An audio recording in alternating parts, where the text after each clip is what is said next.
From APM, American Public Media. Amelia Island celebrates the annual Dickens on Center Christmas Market, December 11th through 14th. Experience a Victorian Christmas festival featuring holiday entertainment, festive food and drink, St. Nick and Enchanted Village, holiday shopping, and more. Info at ameliaisland.com/Dickens. Baptist Health is a proud supporter of First Coast Connect. Baptist Health, committed to building a healthier community for all of us. More info at 202-4YOU or baptistjacks.com. The North Florida TPO is dedicated to transportation planning, funding, clean fuels, and new technologies for a vibrant, resilient, and connected region. More information available at northfloridatpo.com.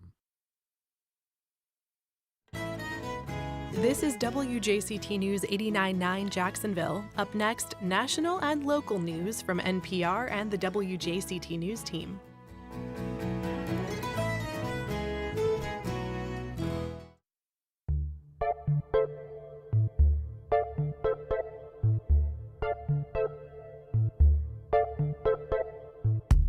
Good morning, I'm Ann Schindler. On today's First Coast Connect, nearly half of Floridians have sleep issues. We discuss why, along with a reversal in peanut allergies and what we're learning about the impacts of COVID on unborn babies in our monthly house call with Dr. Joe. Then we meet the artist behind a new exhibit merging historic photographic techniques with very modern conservation pressures, and a story that merges loss and longing in a conservative small Florida town.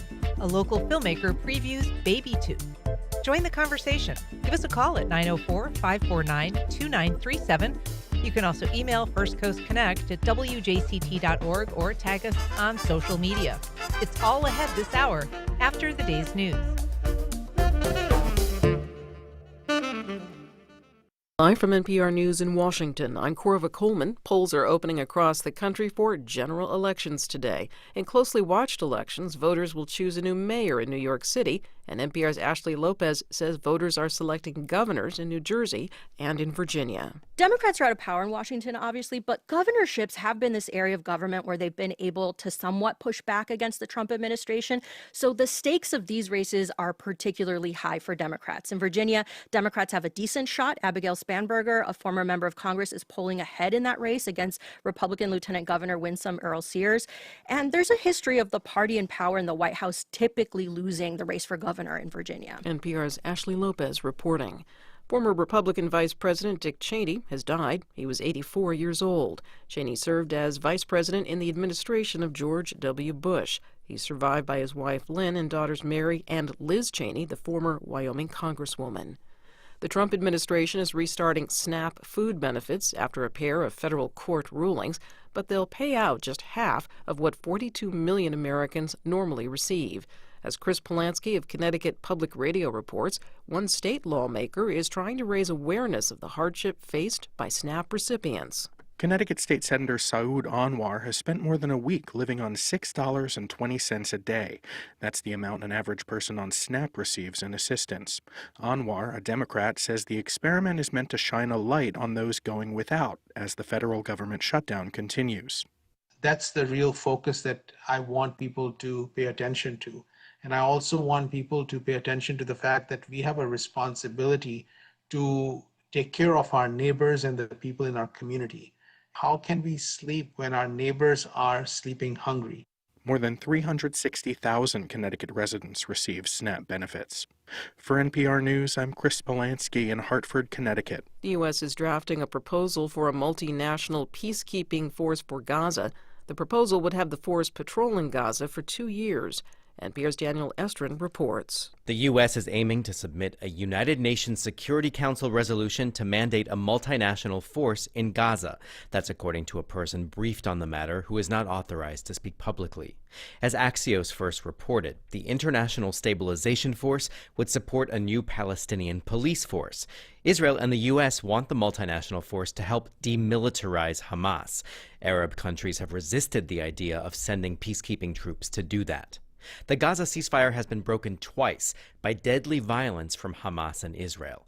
To prevent more skirmishes, the U.S. asked Israel to allow Hamas militants safe passage out of Israeli-controlled areas of Gaza.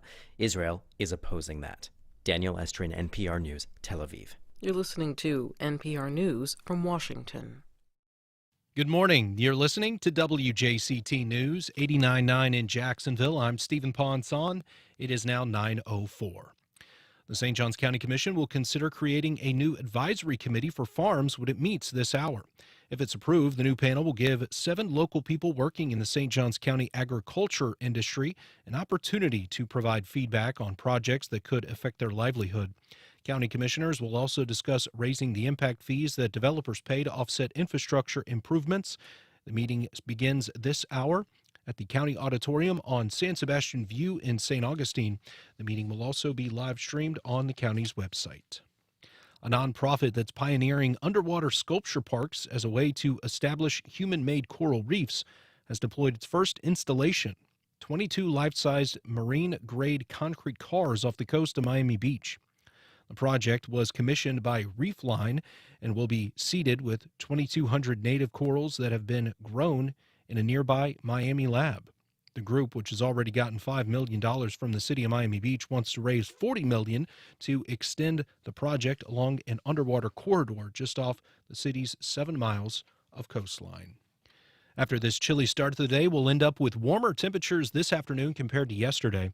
Highs will reach the mid to upper 70s inland, lower 70s along the coast with mostly clear skies and dry weather.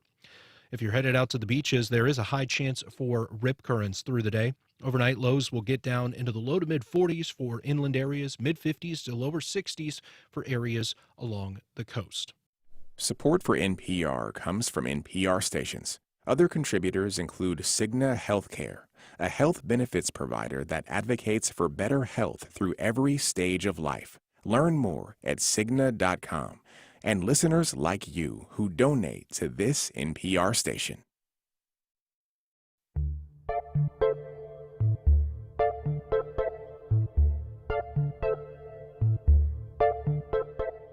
Support for First Coast Connect is provided in part by Baptist Health and North Florida TPO. Good morning. I'm Ann Schindler, and this is First Coast Connect. Today, the cost of COVID during pregnancy. We discuss what the latest research tells us about relative risk. We also dive into a rise in sleep disorders and a decline in peanut allergies. It's our monthly house call from Dr. Joe Sirven. Later in the program, a local artist documents vulnerable ecosystems using a fragile photographic process. But first, I am joined, as I am each month, by our own Dr. Joe Sirven of the Saturday WJCT program and podcast, What's Health Got to Do with It? He helps break down the latest medical headlines and takes your calls and questions. Welcome, Dr. Joe. Hey, and it's so good to be here. Happy November. I can't believe it. Oh, I can't believe it's November already. This year has flown by. I'd like to hear the medical research on that. If you'd like to join our conversation, you can give us a call and ask Dr. Joe on any healthcare topic. You can reach us at 904-549-2937. You can email firstcoastconnect@wjct.org. Of course, you can reach out on social media at FCC On Air. Dr. Joe, before we get into it, I just want to start with some big news. You and the program, What's Health Got to Do with It? You're going national. We are excited as we, at least starting out in Florida, our home is always going to be Jacksonville, but we're excited as we move forward to several new markets in Florida. This is on the radio side, and even a new one in Texas as well. It's a way that just tells us that people want health information, and it'll all be emanating from here, our home, but going out elsewhere. On the FM, but mind you, podcasts you can get from anywhere in the world. Sure. I mean, people do really want unfiltered medical information, voices that they know they can trust. And you're obviously our choice for that. But I'm glad to see that it's expanding. So we should say there's 5 new public radio stations in Florida, from Gainesville and Orlando to Fort Myers on the West Coast, Vero Beach on the East Coast, but also Texas, Arkansas, and Oklahoma. So this really is a big expansion of the footprint. We are excited because I think that the same questions that someone in Oklahoma or Texas have is going to be very similar to someone sitting in Orlando or the Treasure Coast. It's always, who do you see and how are we going to pay for it? And then how do I handle it? And that's what we hope to do. How do we navigate this very crazy, flawed system? Yeah. Well, congratulations. Thank you. For those who want to listen to What's Health Got to Do with It here locally, it does air every Saturday night on WJCT at 4, every Saturday at 4, and every Sunday night at 9. Right. Yes. So, and of course, you can get the podcast. So hopefully you'll remember us when. Never will forget. It's our home. Right. All right. Well, let's move on to a topic that is never far from our minds here in morning radio. It has to do with sleep. Yes. Especially this week, even though we get an extra hour, a lot of us are moving in the opposite direction, according to research, and here in Florida, for sure. Yeah, I mean, the reality is the daylight savings always brings us and this, I might add, the end of daylight savings, we are now in regular normal time, always brings us this conversation about sleep. The reality is most of the times when talking about that time switch, most of our problems tend to occur in March when we make this the jump forward.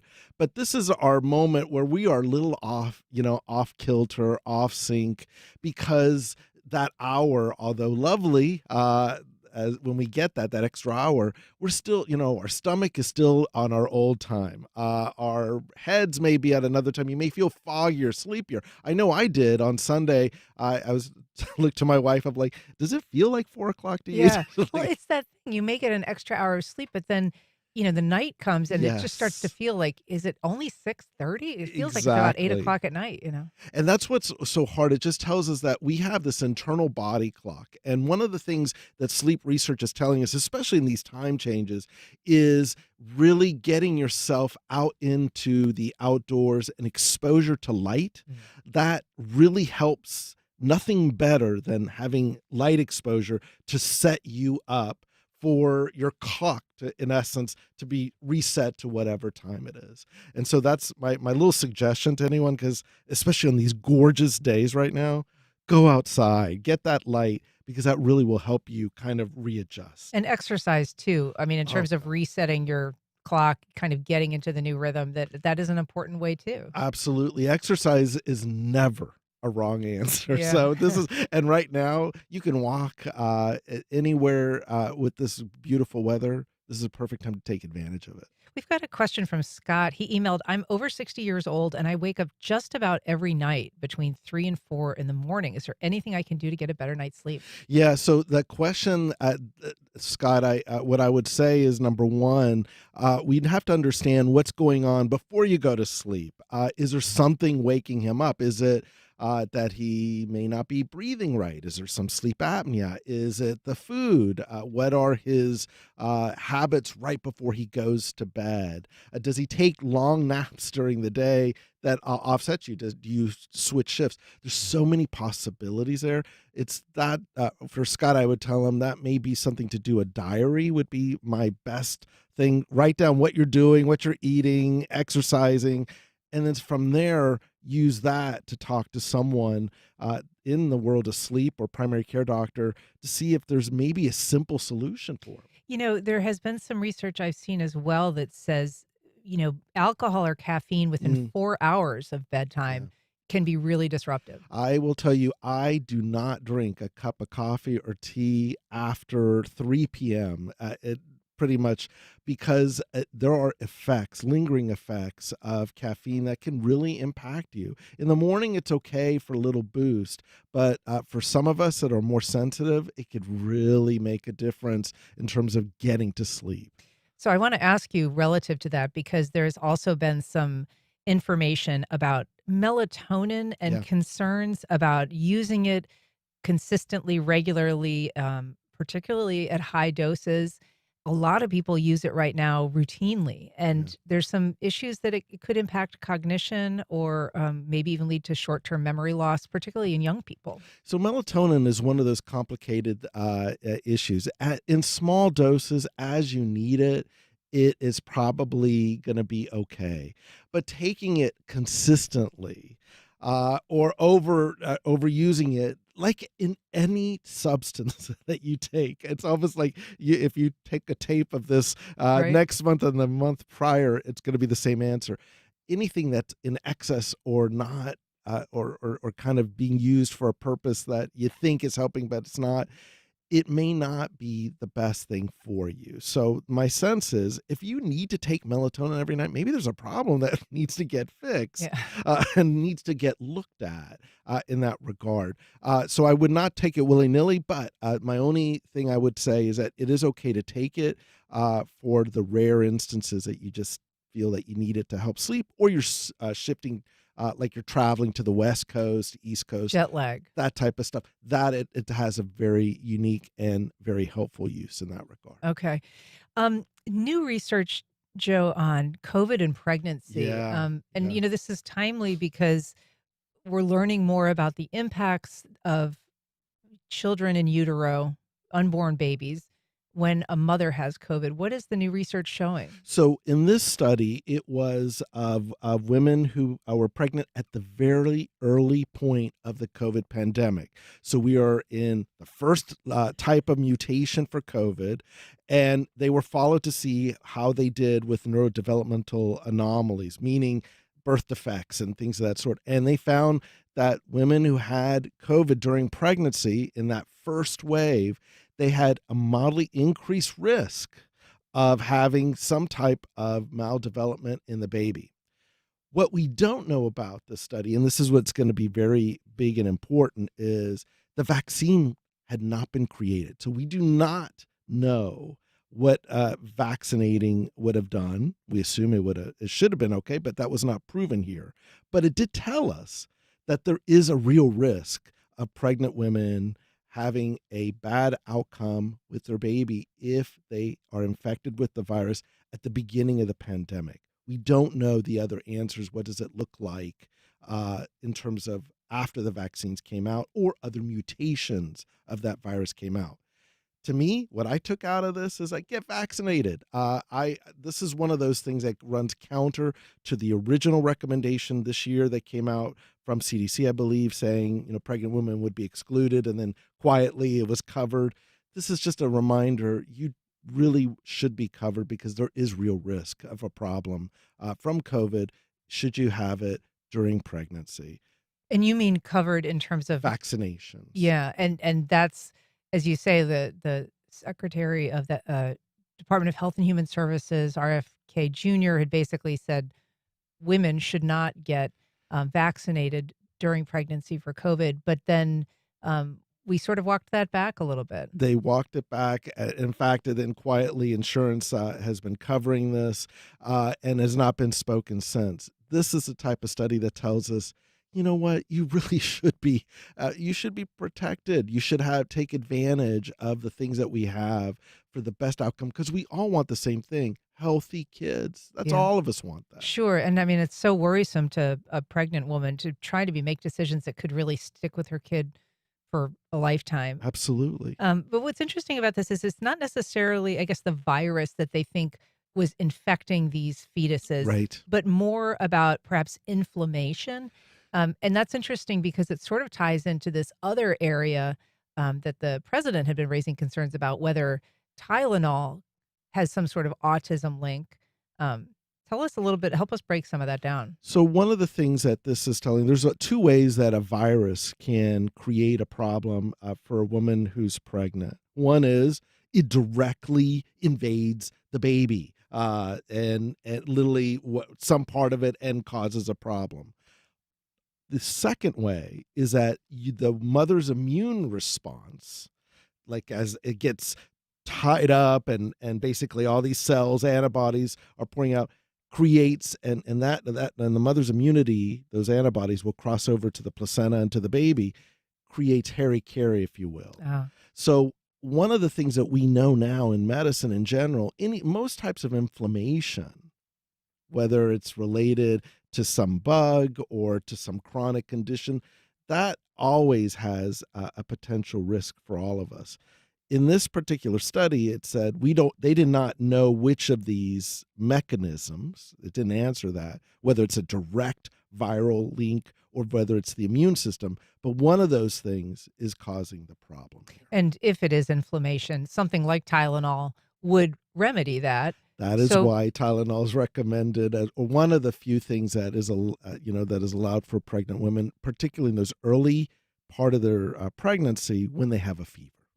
The other thing that, in terms of when an immune system in a baby is kind of angried up like that because of the mother's response, there's also links to things like metabolic issues, obesity, hypertension, gestational diabetes. All of these things can be linked to an inflammatory response or an immune system response. Yeah, we literally on our show, What's Health Got to Do with It, just literally did a whole segment on inflammaging, which is the concept that there is this low level of inflammation that can cause increased aging through metabolic problems like you're describing. Metabolic meaning diabetes, thyroid, hormones, and it can kind of cause problems that way.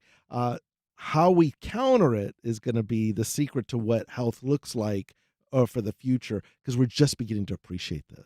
We've got a message from Susie on Facebook. She says, congratulations on growing your audience. Thank you, Susie. She says, with the cancellation of Zorba Pastor, which of course is a longstanding medical program from NPR, he says, there is a need for health and medical information on public radio. It always made me sad that people would call in with questions that should have been answered by their primary care provider, but our in-person visits are often so brief that patients may be left with unanswered questions.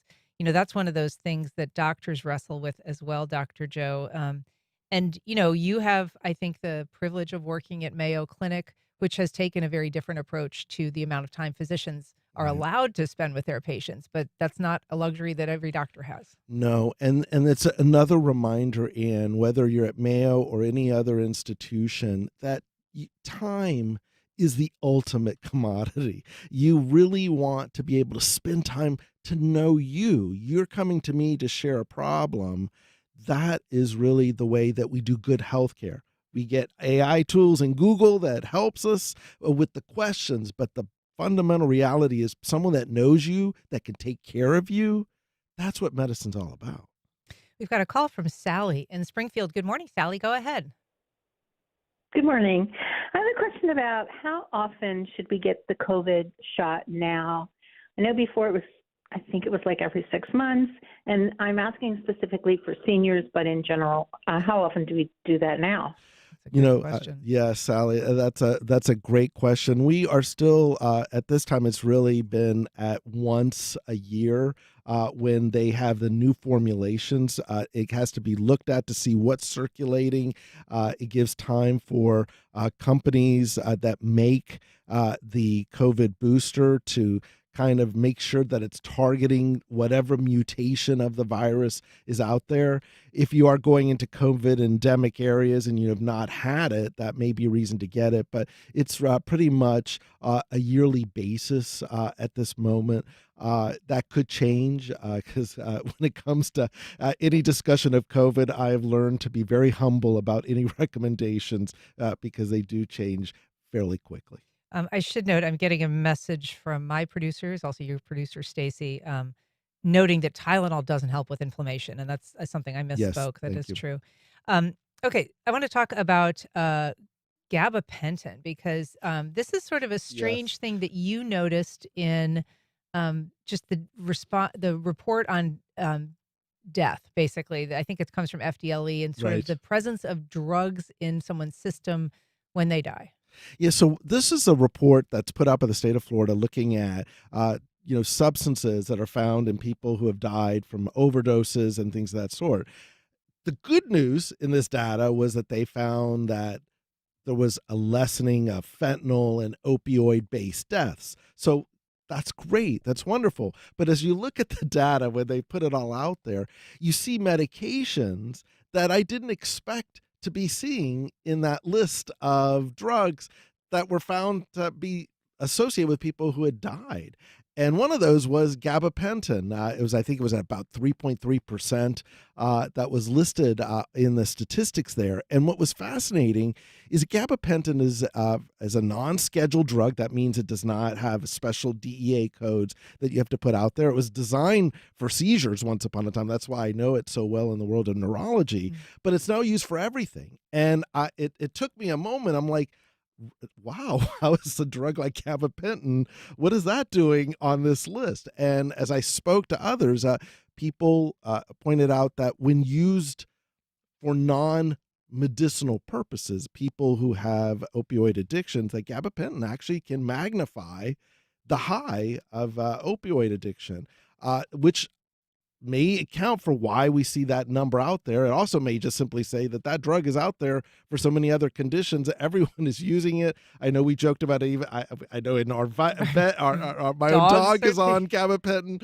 I mean, this is Why so is it common. being so widely prescribed now? I mean, as you say, it was a seizure medication, but it's being used for off-label uses, like on all kinds of things. It is, and in fact, that has always come up as an issue. One of the reasons is that because it has almost no drug interaction, so it's so easy to give. You do not need to track it with blood tests. It is processed through the kidneys, so it's one of those drugs that you can almost give in any formulation, and it does have minimal effect. But it has had such positive benefits for people who have pain, for other type of conditions like that. And it's non-addictive to our understanding. That's why a lot of people have gravitated to using it. And now that it's generic, everyone has found an interesting new use for that medication. Worth noting that alcohol is still the most commonly found Correct. drug in someone's system. Correct. So, yeah. All right. Peanut allergies. Yes. This is bananas. And we've been learning about it for a while, this decline, but this is really a stark reversal of what we had been seeing, a huge drop in the epidemic of food allergies, particularly with peanuts. I love it when we can talk about a good health news story. One of the things that, as you just alluded to, people have been following is that it seemed that everyone had a peanut allergy, and it was just kind of rising. There was a study called the LEAP trial that basically looked at for certain infants that are more prone to be likely to have peanut allergies, those who have eczema or egg allergies that are identified. They were introduced with peanut-based food at very early ages in small gradated increments. So from between 4 months to 11 months of age. And in that study, they found almost an 86% relative risk reduction of developing peanut allergy. So the guidelines changed. So the most recent thing that's occurred is that there was a study looking at electronic health records, looking at what is the percentage of people that are developing peanut allergies just based on electronic health records. So there was not a direct intervention to a patient. And lo and behold, since those in the new guidelines saying kind of exposure, the rate of peanut allergies has declined significantly. So that's huge, given that I remember that was a huge issue, especially if you're flying and peanut products, which or they if you're in stopped school and things providing of that sort. in most cases across the board, right? It was Exactly. I mean, this has not been a minor issue. So to those who suffer with this, and we've done a few shows on this topic, this is a major benefit. Looking at that in terms of positives, in terms of like a simple solution, if you will, to kind of doing this. So that's a good news story, but it kind of comes after a lot of advice that maybe fed this problem. And I want to ask you about that because a guest that you've had on your program, that we've had on this program too, Dr. Marty McCary, who is now the commissioner of the FDA, he wrote a book about doctors who get it wrong. And, that's part of the reason that he's been embraced by this administration, because he was a cynic and he wasn't necessarily beloved in the world of medicine because he was very critical of certain things. But the peanut allergy was one that he identified in his book, long ago as a problem that he thought was created by an overreaction to allergies in kids. Yeah, what I will say is that when it comes to, and I know that book very well, many of the items that he pointed out, he's absolutely right. There are many things that medicine gets right, and when it gets it right, it really changes lives. But boy, when we get it wrong, and I'll be in that collective we there, it really has impact. The key is that we have to be a little bit more transparent, not speak so pedagogically to our patients, we have to kind of share people what the real risk is. And I think medicine is now getting the backlash of that, given all the stuff that's going on right now.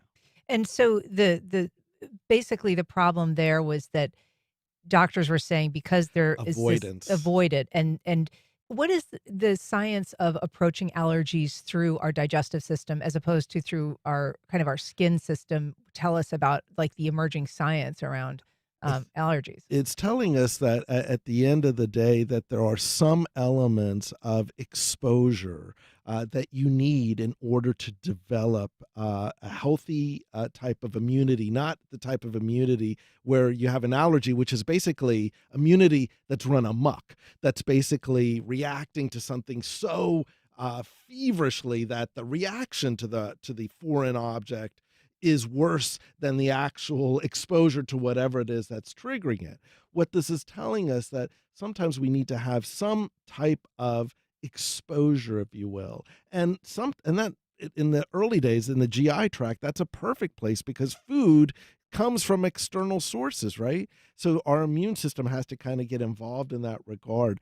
But I think this brings us up to kind of an exciting moment, if you will, in terms of just seeing, hey, there are some very simple approaches that does not involve very complicated new medications or prices. I might add, from a healthcare system standpoint, that peanut allergy solution is less than a buck or whatever the price of peanut butter is in the grocery store. It's about $6. Okay, thank you for the correction there. But that's the cool part of it. What a simple thing to solve something that could cost hundreds of thousands of dollars if you have to go over to treat and get managed over your lifetime. If you're just joining us, we're talking to Dr. Joe Sirven of the podcast and WJCT show, What's Health Got to Do with It? He is here for his monthly house call, and he is available to answer your questions on any healthcare topic. You can give us a call on air at 904-549-2937. You can also email firstcoastconnect at wjct.org, or you can reach out on social media. All right. I want to ask you about heart disease and exercise when it comes to men versus women, because this study was really surprising in terms of, I mean, we're always hearing, exercise, as you say, exercise is never a bad thing. And in this case, they were looking at people who had existing heart disease and how their exercise regimen was impacting their health. Yeah, so it was a United Kingdom study. They basically had individuals who wore an accelerometer. So, and this is basically a device that would basically kind of gauge how much physical activity they were doing. That's important because a lot of times those studies are done on survey and scouts self-reporting. Right? And then self-reporting. Everyone thinks they do a lot more than they do. But this gave you actual data. Then they looked over a period of 8 years to kind of see what's the cardiovascular risk. I'll bring out why I brought up or benefit. Yeah. And this is important for the United Kingdom Health Service. They're followed by the same people from birth to death. So they don't have a fragmented system. They know those records from where you are, assuming you didn't leave the country. What they found was, I view this as a kind of what's the return on investment for your exercise. And women had a better return on investment than men did for the same level of exercise. And that is huge because it starts kind of giving us more personalized data about individuals. And number two is that there are biological differences between men and women in terms of the return on investment from exercise. Having said that, let me kind of, just to make sure that guys don't give up and women, same story there. Exercise helped everybody, but the return on that, like the difference between the risk of developing cardiovascular disease, was better in women than men for the same amount of exercise. And the numbers were really crazy. So basically they were saying for your risk of heart disease to drop by 30%, which is, no small thing, but for that effect, that return on investment, women needed 250 minutes of exercise and men needed 530 to get the same benefit. Basically, men needed 9 hours a week of exercise to get that same benefit. Yeah, and that's the part that, a part of me is I'm hearing that, I'm like, I want to go on the couch now and like I'm really not on the Stairmaster. But not on the Stairmaster. But it does, but again, that's why I think the way I look at it is not to take it, because it's, again, looking at it for 1 week of activity over 8 years. And so the way I view it is that It helped everybody, but yes, women did better with it. It's just a reminder that for women, keep doing what you're doing. This is if we're all moving, it all helps. But yes, Bad news for the dudes. bad news for the dudes in this regard. We've got a question from Jane on Facebook. She says, can you discuss why lactose intolerance increases as we age? And what's the best test to determine if it's a milk allergy versus lactose intolerance? I mean, I don't even know the difference, first of all. Yeah, so what I will say about that as you do age, sometimes it has to do with the enzyme that helps to break down one of the proteins in milk. And so your GI tract may not be producing enough of it in order to make that breakdown. Why that occurs, what happens with aging, I may not have the best answer for that, but I will just say that it has to do with the presence of that enzyme, and there are easy products to help you with it. But it is something that you do find, like, you for some individuals, being able to kind of like the idea of a deep dish pizza loaded with cheese when you're 60 may feel quite differently than when you're 20, but it has to do with how much enzyme you have there to be able to break that down. But it's a great question. It does seem like there's a lot of things when it comes to your immune response that as you age get less effective. Yeah, there are something, and the question is it the aging, or is it? I'm going to go back to the topic, which is or is it inflammation? Is there something about what's going on, how we're taking care of ourselves, the exercise, the food that we intake that's having the impact? Is that what causing the problem? That it's the immune system going slightly awry? I mean, what we keep finding is that the immune system may be the key to everything, from cancer on, from dementia and everywhere, is what I think is the real story. If you look at this from a wider lens, that we keep finding that crosses over all of this stuff. It'll be so interesting to see, how research takes us in our understanding of that, because it does seem to impinge on so many things. Well, that's why I find it interesting, like biologics, new immune therapies. That seems to be the hot trick, whether you're talking cancer, you're talking Parkinson's, where you're talking dementia, ALS. What do they all have in common? It's all about some type of specific, harnessing your immune system to attack bad things from occurring. But a lot of those things is, how do we get into that position to begin with? That's the healthy living. That's lifestyle. That's the exercise. That's the food that we eat. That's the stuff we need to focus on. All right. I do want to ask you about flu season a little bit. Yeah. Typically it kind of gets rolling in October, so maybe we're a month in. But I saw that there was some early flu season arriving in the UK. And I don't know, in like our global world, that was causing some alarm there, recommendations for people to kind of really buckle down and get their vaccines. But does that translate to the United States? Does that matter to us? It does to some degree, because sometimes what happens over in Europe, we're going to be they're a little kind of the early indicator versus us that may be the lagging indicator. It's something for us to watch. I think what we are hearing more about these days is the rise of RSV, respiratory syncytial virus, which is definitely up in cases in Florida and around the United States. Flu is just beginning to emerge. People are I just got my flu shot. Remind everyone, get your flu shot now. But flu, this is the beginning of that season. People are now inside. The holidays are upon us, or near so, and people go inside homes, and exposure so easy. So what I would say is that I would take that as a signal that it is time for us to get serious about it, protect yourself. There's stuff that we can do. Flu vaccine is available. What is the deal with the RSV vaccine? Is that something people should be, you say that it's surging a little bit. It is, and for particularly older adults or very young kids, that vaccine is available. It is recommended. That is not a pleasant bug to have for those that have had it. It is increasing, and that number, we're seeing it across many states, not just Florida. So something just to be mindful about: hand washing, people around you, mask wearing should you desire. Those things are really helpful in helping prevent the problem. Just finally, this is sort of a little bit of good news, I guess, as well. There's some research into the benefits of text therapy, which is kind of fun because, that's, just one more approach for people to have access to mental health resources.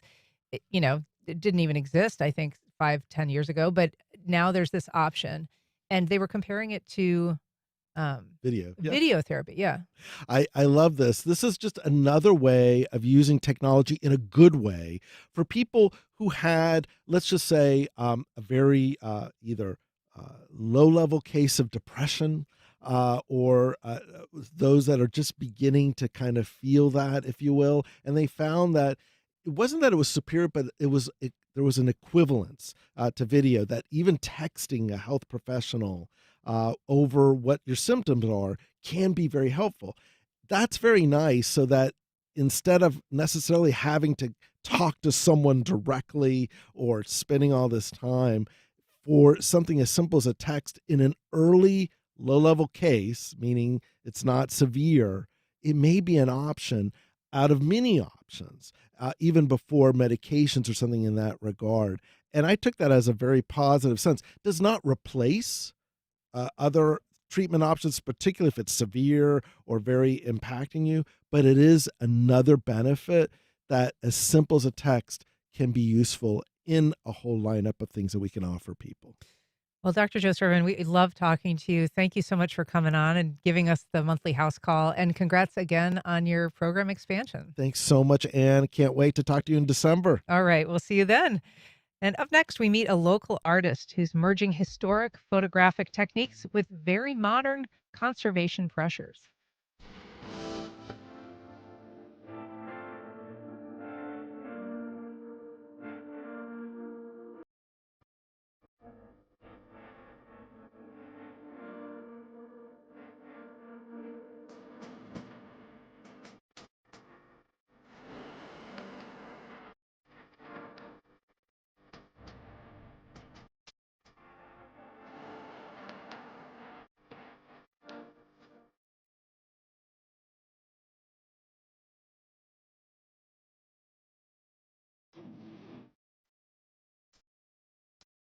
Welcome back. Well, my next guest is exploring vulnerable ecosystems through an especially fragile photographic process.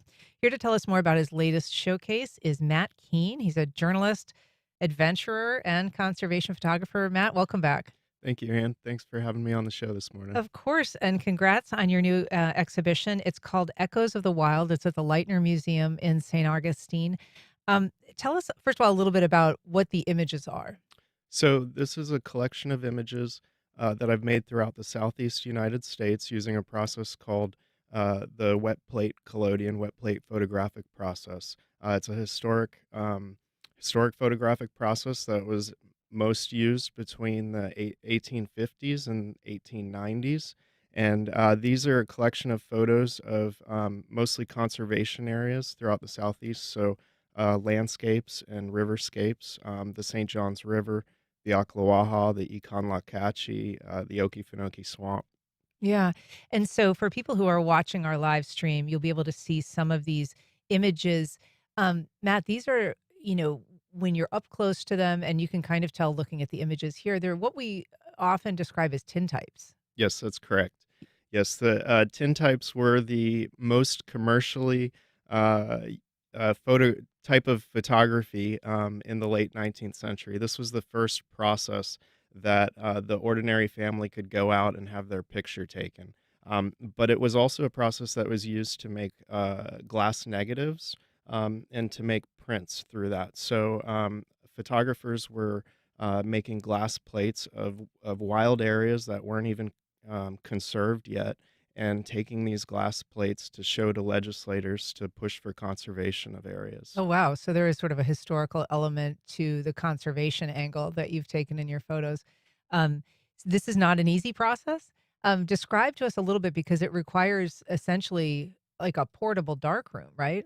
Yeah, that's absolutely correct. So anytime I go to take a photograph, I have to have my darkroom and my supplies pretty close to me. It has to be within about a 5-minute walk or so of where I'm actually taking a photograph. So I bring a portable darkroom. I bring all of my chemistry. I mix my chemistry using recipes from the 19th century. So I try to keep it pretty true to the historic process. I bring all of the supplies that are needed, trays, all of the materials. So, for instance, my aluminum or glass that I'm shooting on, and it takes a while to set that up and break it down. So, if I'm out for 3 or 4 hours, I might end up taking 2 or 3 photographs in that time. Wow.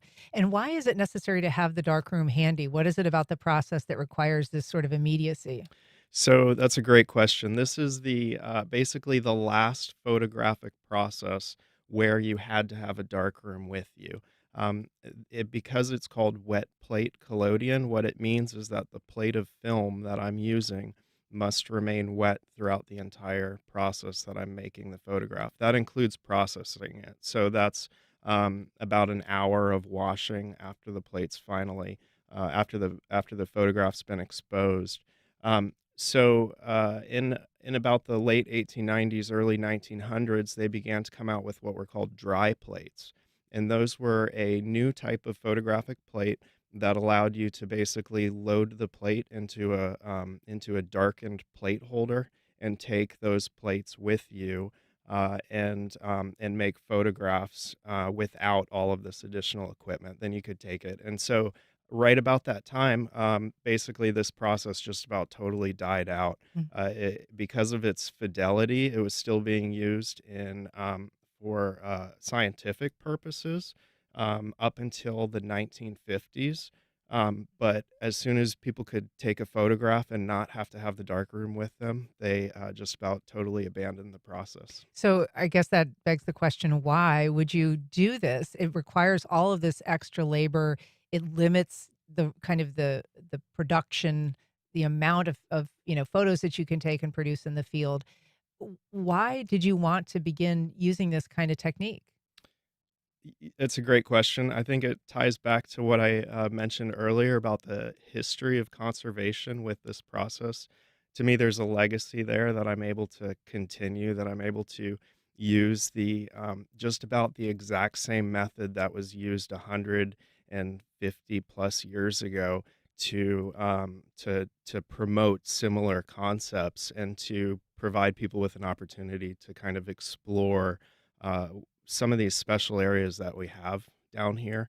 I love to make things. To me, I make everything that's involved with it. I cut my plates, I pour them, I do all the developing for them. I love documenting things. I love art and I love adventure. So it kind of ties all of those things together for me. I mean, thematically, it works as well. You're talking about a process that is, by its very nature, you know, um, imperiled, sort of. I mean, the process is vulnerable to all kinds of, outside elements, to degradation. It is something that really 100%. needs to kind of be protected and taken care of while you're processing it, and so it lends itself to the theme of conservation. I 100% agree. I actually will even use, for instance, when I'm photographing riverscapes, I'll use the local river water to mix my chemistry with Wow. because I feel that it imparts something into the actual physical presence of the photograph in a way that you wouldn't have if, for instance, you were using distilled water. It seems like that could add a whole other, like, unknown variable to the process. It does. Yeah. And so you also have a studio downtown in St. Augustine, and it is an opportunity for people who want to have their portrait taken or have some kind of photograph taken, where they can do that. But you also show them this process. It's an opportunity for people to come away with an image, but they also get to see you at work and see this wet plate in action. Exactly. It's very dynamic. I love sharing it. I love sharing the history and how these are made. People get to see everything from me pouring the plates to the image coming out in the fixer. And for me, because this was this first commercial photographic process, it was really the first equitable photographic process. It's the first process that the ordinary family could go out and afford to have their picture taken. Hmm. So I love kind of being able to contribute to that as well, to keep it going and to keep this as, I'm in a college town. So So I like seeing college students come in and know that they can still be able to afford to have this like timeless photograph of themselves taken. And we should say that you're bearing a little evidence of the production, that your hands are kind of I, stained from it, and that's something that comes from the silver? It is, yeah. The silver tends to stain anything organic. It lasts a few days. I try to be as cleanly as possible, but when I work a lot in the process, it Shows does. that you're in the lab, that's right. It just shows that you're at work.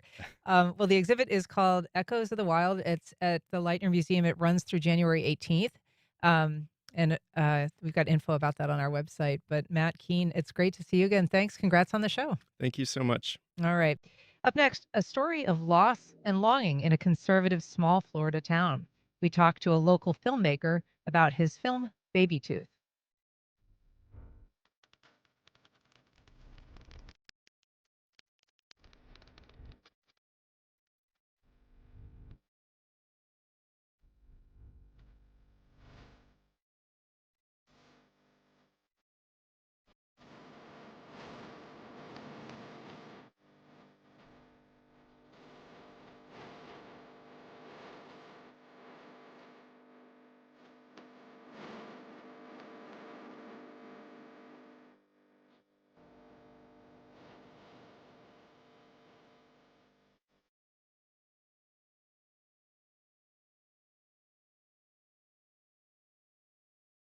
The Florida Theater presents Pat Metheny. The jazz guitarist, composer, and bandleader brings his Side Eye 3 Plus tour to Jacksonville on Tuesday, March 17th at 8 p.m. Tickets and information available at floridatheater.com. ServPro, independently owned and operated. Whether it's water, mold, or fire damage, they'll help you restore your home or business. ServPro is available 24/7. ServPro, helping to make it like it never even happened. WJCT Public Media, ViStar Credit Union, Sudeth Moving and Logistics, and the Tom Bush family of dealerships are honoring the memory of Fred Rogers with the annual Mr. Rogers Neighborhood Sweater Drive. The drive runs through November 30th and accepts gently used sweaters, jackets, blankets, and new socks and underwear. Contributions will be donated to nonprofit facilities within the First Coast area. Items may be dropped off at WJCT Studios as well as ViStar Credit Union branches, Sudeth Moving and Logistics, and the Tom Bush family of dealerships. For more info, log on to wjct.org/events. The Supreme Court weighs in on whether President Trump's tariffs can stay. Their decision could transform much more than just trade policy. Enormously dramatic shift in executive power, and would it be alike to having a president officially armed with lightning bolts to hurl without any oversight. That's on the next On Point. Today at 11 on WJCT News 89.9.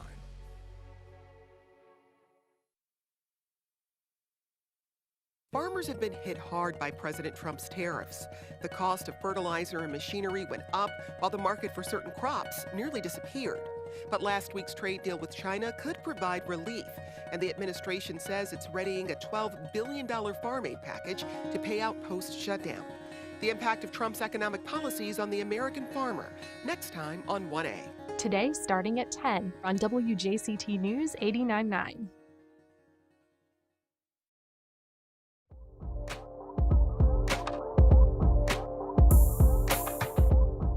Welcome back. A local filmmaker is launching an ambitious project with plans to shoot and film and cast the film here in Jacksonville. He kicks off a fundraising effort here at WJCT Studios on this Thursday, November 6th. Here to tell us about it is filmmaker Drew Lewis Brown. Drew, welcome. Hi, Ann. Thank you so much. Thank you for being here. So, Baby Tooth, I'm going to have you scooching a little bit there. Baby Tooth is the name of the project. What is the inspiration for the name? Well, Baby Tooth essentially is a fictionalized retelling of the last few days that my grandmother was alive. It's essentially a 70% autobiographical. It happened at a time in my life where, growing up as a queer closeted kid in rural towns across Alabama and Florida, I grew up into someone who was rather insecure when it came to masculinity and my definition of what it meant to be an adult and to be a man. And I have a baby tooth that never fell out because I was born without the adult tooth that was supposed to disintegrate the roots to push the baby tooth out. And so because I didn't have that happen, the roots of my baby tooth actually remain super intact and very strong. And so this relic of a childhood that I was hoping I could get rid of actually turned out to be a really strong part of my foundation as a person. And so while all this was happening, my grandmother fell and she broke both of her legs. And at 95, she was not going to walk again. So she then lived in a medical bed in the middle of my mom's home. And my sister and mother were her main caregivers. And I would come and visit and see the sacrifices that they would make in their own lives to provide for this woman who we had known our entire lives. And it was just sort of seeing these themes of safety and acceptance that I was battling and, grappling with within myself, trying to keep myself safe and accepting my own journey, was also mirrored in the role of being a family caregiver, trying to keep someone safe and alive while having to accept their inevitable death. And so when I experienced this with my family, I recognized this really had the power to be an important story to be put on paper and eventually on the screen. And so it is powerful, but also exposing. How do you deal with that as a filmmaker? Something that is so close to your own story and rooted in your own experience. Yeah, I mean, people say that you should write what you know, and I didn't really consider myself much of a writer until I experienced these life-changing things with my family that really motivated me to put it on paper. I mean, with Baby Tooth in particular,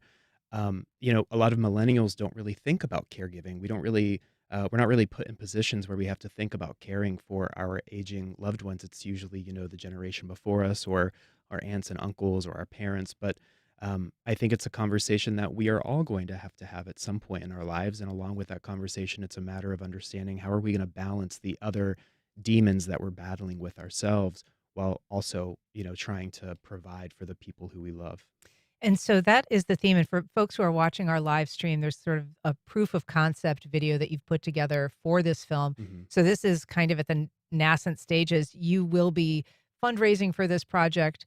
You're planning on shooting it here. You're planning on casting a lot of it here. Tell us a little bit about the scope of the project. Sure. So, making an independent feature film is so challenging to do. I mean, I think it's nearly impossible without honestly having support from a community behind you. So the budget for the film for this film in particular is $1 million, which is really small when it comes to the industry standards of how much a movie actually costs. And fortunately, the production segment of the budget is about $700,000. And so with the goal of filming this here in Jacksonville, that means there's going to be $700,000 worth of goods and services that are going to be going directly into, the local community. And so that's why, it was really important for me to create this fundraising effort to help, secure some seed money to really get the project going. And so you're looking for community support for this. You've also been a big supporter of the local film scene. You've won Best Film at the LOL Film Festival in the past. You've won awards for your other work, including Gray. The Gray Area. The Gray Area, Yes, which is yeah. a very popular film and has been viewed a lot. Mhm. So this is not your first endeavor, but it is a challenge. So at this fundraiser that you're hosting Thursday, what is it that people will see in terms of this project? Sure. So at the fundraiser, essentially, it's a kickoff to an end of year giving campaign. And the fundraiser will be hosted by me. I'll be essentially giving a presentation about my own personal journey growing up in Northeast Florida and how that really set the foundation for Baby Tooth. We'll also be screening 2 short films, a documentary about family caregiving that I recently made with my family about their own experience, as well as the cinematic proof of concept that some of your viewers are watching on the live stream. Our audience will also hear from a representative from the Jacksonville Film and TV office, specifically about how productions like Baby Tooth can bring real economic impact to Northeast Florida, specifically the fact that Baby Tooth plans to create over 150 local jobs for people working in independent film here. And additionally, they'll also hear from 2 of our principal cast members, one being Tony Award winner Judith Ivey, who was actually here in Northeast Florida in the 90s, filming The Devil's Advocate with Keanu Reeves and Al Pacino. So she's really excited to be back here. Yeah, that's great. I mean, we'll look forward to tracking it as it moves along and gets into the production phase. Mhm. We've got more information about it on our website, but that is Thursday here at WJCT Studios. Starts at 6. Starts at 7. Starts at 7. I'm Mhm. sorry, doors at 6. Looks It'll like. be doors at 7 and the event begins at 7:30. All right, I've got completely wrong information here. That's okay. All right, Drew Brown, thank you for coming on. Nice to see Thanks you. a lot. Nice All to see you right. too. And thank you for listening. That's our program. If you have comments or suggestions, you can send either to firstcoastconnect@wjct.org. And if you missed anything, you can catch our rebroadcast tonight at 8 o'clock or find us on your favorite podcast platform. First Coast Connect is produced by Stacey Bennett. Our associate producer is Isabella Casapow. Our show is directed by Brady Corum. And our theme music is performed by Club de Belugas. Join us tomorrow when we discuss what a Michelin star could mean for the First Coast restaurant scene. Thanks for listening. Support for First Coast Connect is provided by Baptist Health and the North Florida TPO. Baptist Health is a proud supporter of First Coast Connect. Baptist Health, committed to building a healthier community for all of us. More info at 202-4YOU or baptistjacks.com. The North Florida TPO is committed to shaping our transportation future.